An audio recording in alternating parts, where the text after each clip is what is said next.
आधी जिंदगी हम मदरसों में गुजार आए। आधी जिंदगी हम मदरसों में गुजार आए। इल्म का तो पता नहीं, इल्म का तो पता नहीं, जानकारी उधार लाए। रोटी रोजी कमाने के लिए तो इतना काफ़ी है, रोटी रोजी कमाने के लिए तो इतना काफ़ी है। पर जुस्तजू की दौलत, पर जुस्तजू की दौलत हम सारी हार आए। फूल, तितली, चांद, सितारे और कागज की कश्तियां। फूल, तितली, चांद, सितारे और कागज की कश्तियां। बचपन की मौज मस्ती हम वहीं पे हार आए। फूल, तितली, चांद, सितारे और कागज की कश्तियां। बचपन की मौज मस्ती हम वहीं पे हार आए। समझौता कर लिया दुनियादारी से हमने, समझौता कर लिया दुनियादारी से हमने। चांदी सोने के ढेर पर अब कैसे बाहर आए। मोहब्बत की आरजू थी, शादी में फंस गए। मोहब्बत की आरजू थी, शादी में फंस गए। ये शरबत है शराब नहीं, ये शरबत है शराब नहीं, जिसे पीकर खुमार आए। ये बड़ी अजीब सी दुनिया है और सच्ची बात करना बड़ा मुश्किल है। तो पहले तो आगे की दो लाइन सुना देता हूँ, फिर बात करते हैं इसके ऊपर। कि मोहब्बत की आरजू थी, शादी में फंस गए। ये शरबत है शराब नहीं, जिसे पीकर खुमार आए। न हम किसी से खुश हैं, न हम किसी से खुश हैं, न हमसे कोई खुश। न हम किसी से खुश हैं, न हमसे कोई खुश। लुट जाने का हो डर, लुट जाने का हो डर, तो कैसे करार आए। ये गज़ल है। और भी बहुत कुछ है, लेकिन जो सामने आ जाती है फिर मैं सोचता हूँ चलो सभी सुनानी है एक एक करके, तो जो भी आ गई सामने वही सुना देते हैं। तो शुरुआत से शुरू करते हैं, क्योंकि आज जो दुनिया में सबसे बड़ा खतरा है वो है मदरसों का। मदरसों से जो निकलते हैं लोग, उनसे सारी दुनिया में खतरा है, सिर्फ एक देश में एक मुल्क में नहीं। वो आतंकी बन जाते हैं, कट्टरपंथी बन जाते हैं, जिहाद करते हैं, और हजार तरह के जिहाद हैं। और लोग बड़ी गलत फहमी में हो जाते हैं, जीते हैं, और सच्चाई को जानबूझकर दबाया जाता है, सरकार की तरफ से, व्यक्तिगत रूप से भी। अब जैसे इल्म का तो पता नहीं, जानकारी उधार लाए। सारा सिस्टम जो हमारा है करीब करीब सारे ही देशों का, लेकिन हमारे कई देश हैं वो ज़्यादा मुसीबत के शिकार हैं, क्योंकि वो मजहबी मुल्क हैं, जिसको कहते हैं ना इस्लामिक देश। वो ज़्यादा खतरा, वहाँ के लोग भी बहुत दुखी हैं, क्योंकि उनकी जो बेसिक शिक्षा है, तालीम है, मदरसा छाप। आज मैं हमारे अपोस्टेट इमाम को सुन रहा था। वैसे थोड़ी बहुत खबर तो पहले भी थी मुझे, लेकिन आज उन्होंने एक स्ट्रीम डाली है, आप सब मेरे फेसबुक पे देख सकते हैं, शायद मैंने शेयर की है, देख लीजिए। अपोस्टेट इमाम हैं, वो एक्स मुस्लिम हैं। उन्होंने भारत के, इंडिया के जो पहले एजुकेशन मिनिस्टर थे, शिक्षा मंत्री अबुल कलाम आज़ाद, जो बड़े मशहूर रहे हैं, उनके ऊपर चर्चा की है। 1 घंटे में जितना वो बोल सके, 1.5 घंटे में, लेकिन बात तो और भी ज़्यादा है। ऐसे लोगों के बारे में जानना बहुत ज़रूरी है, क्योंकि ये ऐसे लोग जो करते हैं उससे सदियां तक प्रभावित होती है। बड़े लोग बहुत बड़ी गलती करते हैं। अब छोटा मोटा घर का आदमी, परिवार के लोग गलती करते हैं, तो उससे आपस में ही झगड़ा फसाद, मन मुटाव हो जाता है, फिर साथ में ही रहना है, तो इतना बड़ा खतरा नहीं होता है। लेकिन जब कोई शिक्षा मंत्री अब उनको शिक्षा मंत्री, एजुकेशन मिनिस्टर कैसे बना दिया उस इंसान को, अबुल कलाम आज़ाद। और वो भी जब हिंदुस्तान, भारत जिसको कहते हैं, इंडिया कहते हैं, इंडिया आज़ाद हुआ तो पहला शिक्षा मंत्री, एजुकेशन मिनिस्टर अबुल कलाम को आज़ाद बना दिया। भाई, आप कोई नौकरी करने जाते हैं तो आपसे क्वालिफिकेशन, आपकी शिक्षा, आपने क्या किया, बीए किया, एमए किया, आपने गणित में किया है, साइंस में किया है, विज्ञान में किया है, इतिहास में किया है, आप क्या मैथमेटिक्स टीचर बनेंगे, फिलोसफी के टीचर बनेंगे, बहुत सारी आपको परीक्षाएं देनी पड़ती, पास होना पड़ता है, आपको सर्टिफाइड होना पड़ता है एक मामूली सा स्कूल का टीचर होने के लिए भी। लेकिन देश का शिक्षा मंत्री बना दिया जिस आदमी को, उससे कभी नहीं पूछा गया, उसके बारे में लोगों ने खोजबीन नहीं की थी, क्योंकि महात्मा गांधी और नेहरू, जिन्ना,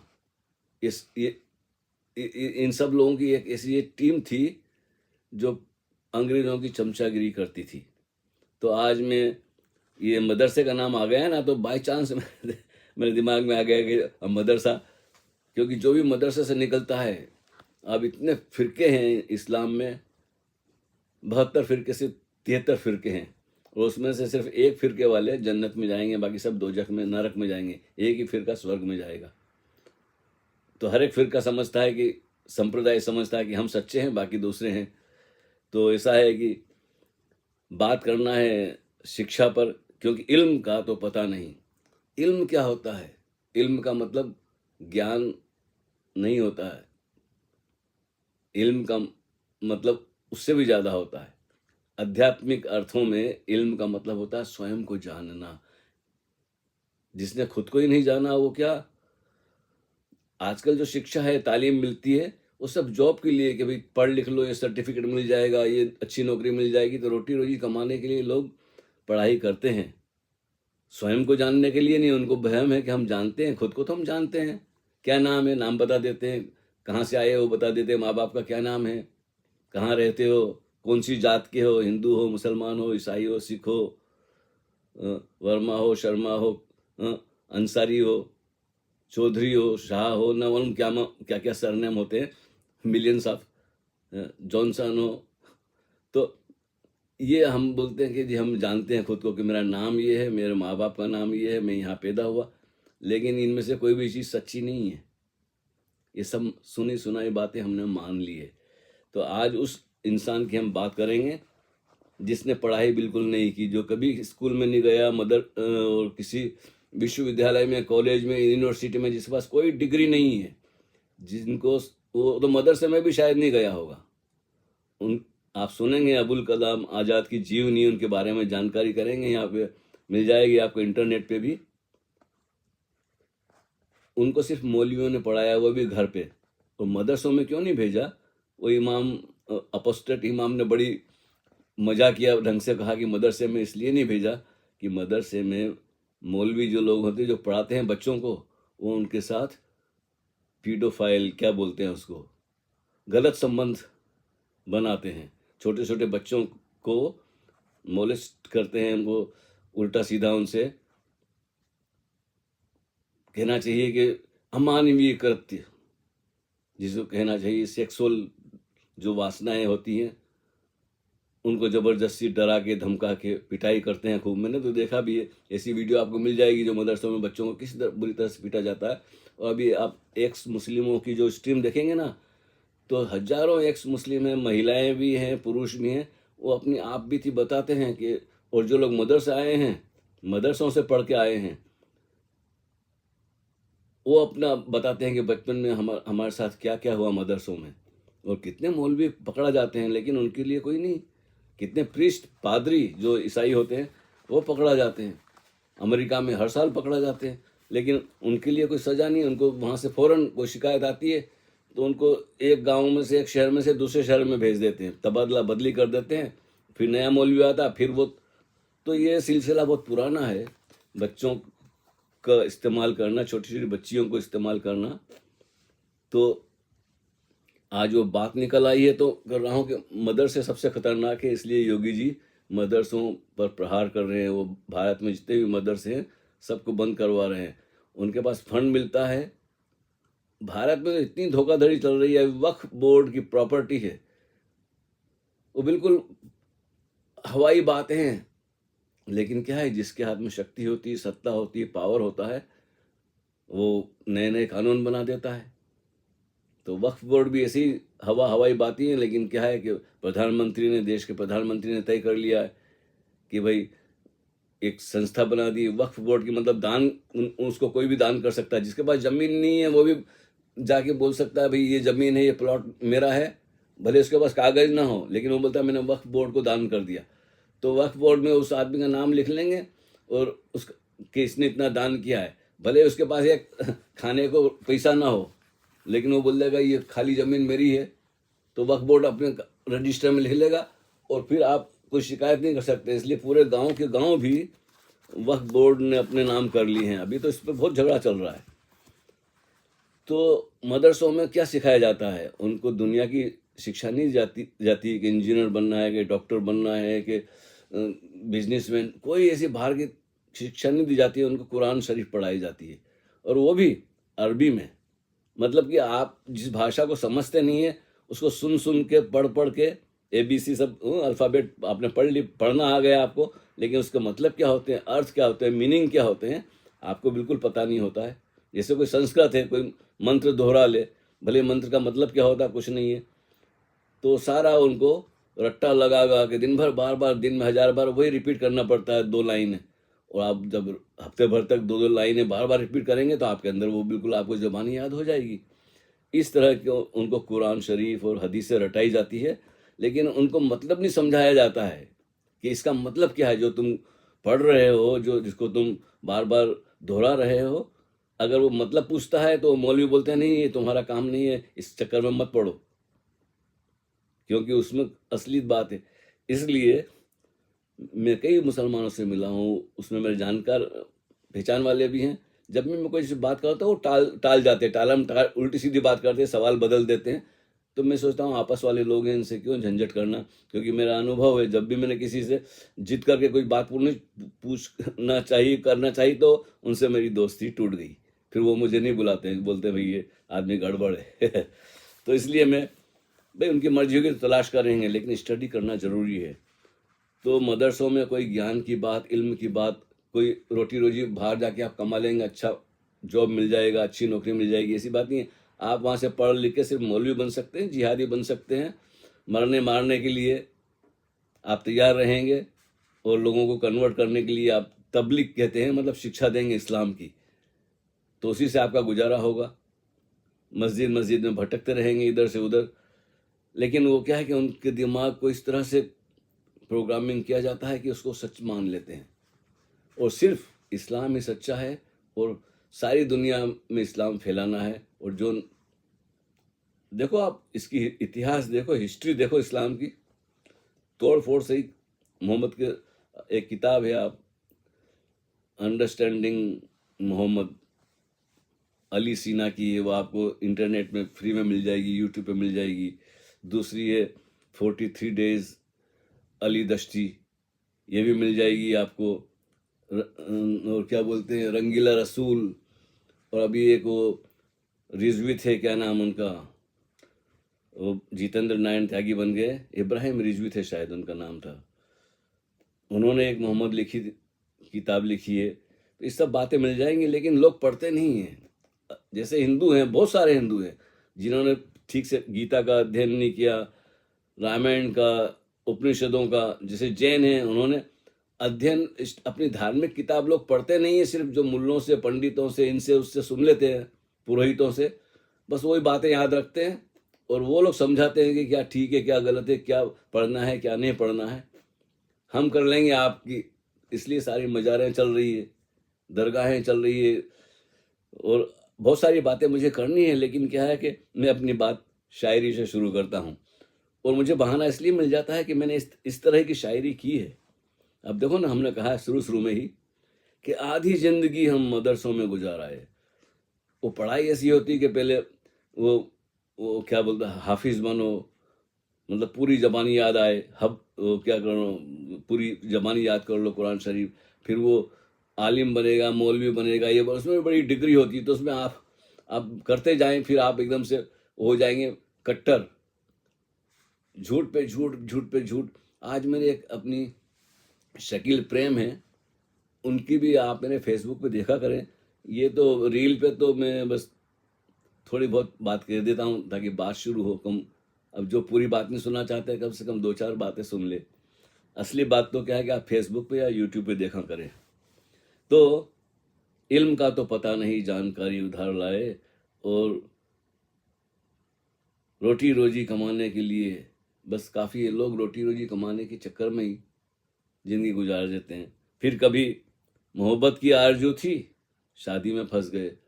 प्यार का मौका ही नहीं मिलता। आजकल थोड़ी फ्रीडम मिली है कि अपनी पसंद से लोग एक दूसरे को चुन लेते हैं, जान पहचान होती है, अंदर फीलिंग होती है, एक दूसरे के प्रति एहसास भाव उमड़ता है, गीत गुनगुनाने का मन होता है, मतलब प्रेम हो जाना। वो एक व्यक्तिगत अनुभूति है, आपके अंदर कुछ हलचल होती है, आप किसी को पसंद करने लग जाते हैं, उसे पाने के लिए बहुत कुछ करते हैं, और वो भी दोनों तरफ।